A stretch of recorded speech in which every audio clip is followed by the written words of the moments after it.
गुरोरूपम् ध्यानमूलं गुरोर्मूर्ति मोक्षमूलं गुरुकृपा अखण्डमण्डलाकारं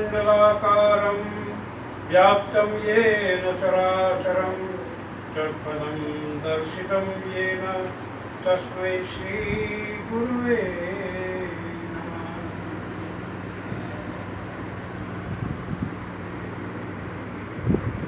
भक्त और भगवान का, जीव और ईश्वर का मिलन ही यदि योग है तो इसका मार्ग कभी अवरुद्ध नहीं हुआ। देश काल और समय के अनुसार हमें सबको सिखाने के लिए, हमारे कल्याण के लिए नर रूप में, नारायण के रूप में संत अवतरित होते रहे और वही हमें सही मार्गदर्शक बन करके उस लक्ष्य को प्राप्त कराने के लिए स्वयं हमारे सारे अवगुणों को, दोषों को, त्रुटियों को, आवरणों को दूर हटाकर शुद्ध और पवित्र बना करके परमात्मा में हमें व्यवस्थित कर देते हैं।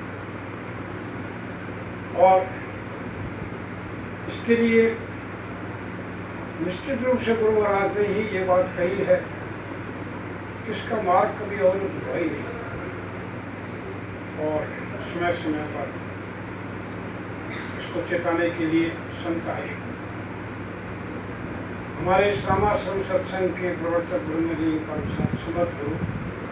डॉक्टर श्री चतुर्भुज साहिब जी भी समय की पुकार के अनुसार उन्होंने यह हमें इशारा दिया था कि उस अपने लक्ष्य को, परमात्मा को प्राप्त करने के लिए हम अपनी मेहनत से कुछ नहीं कर सकते, लेकिन भेद की बात इतनी है किसी संत का सहारा लेकर। इसी बात को आगे बढ़ाते हुए उन्हीं के प्रतिरूप परम भागवत परम पूज्य पंडित जी महाराज ने भी यही उद्घोष किया कि संत की वाणी, संत का दर्शन, संत का संग ही हम सबको स्वस्वरूप का दर्शन करा सकता है, क्योंकि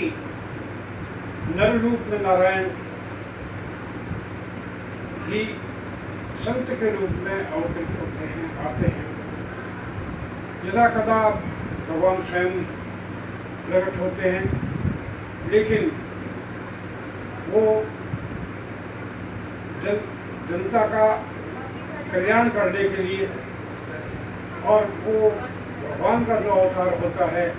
वो दुष्टों का विनाश भी करता है और सही मार्गदर्शन भी करता है, बड़े बड़े भक्तों की रक्षा करता है।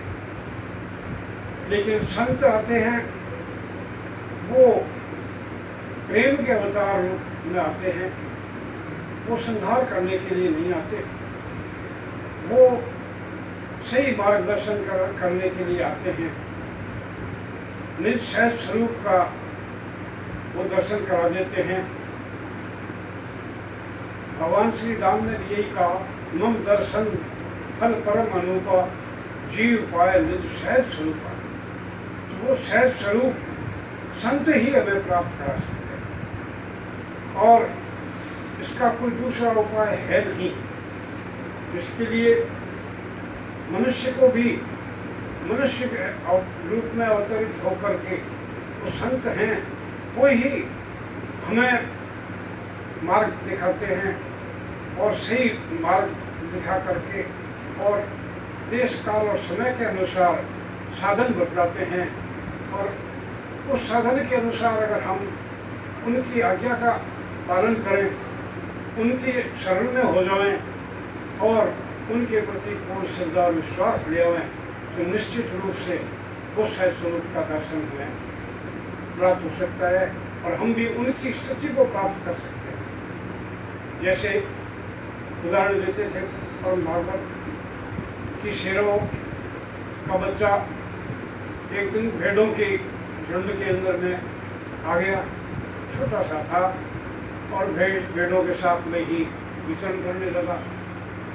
और उन्हीं की तरह से नस्ल नीति की हुए और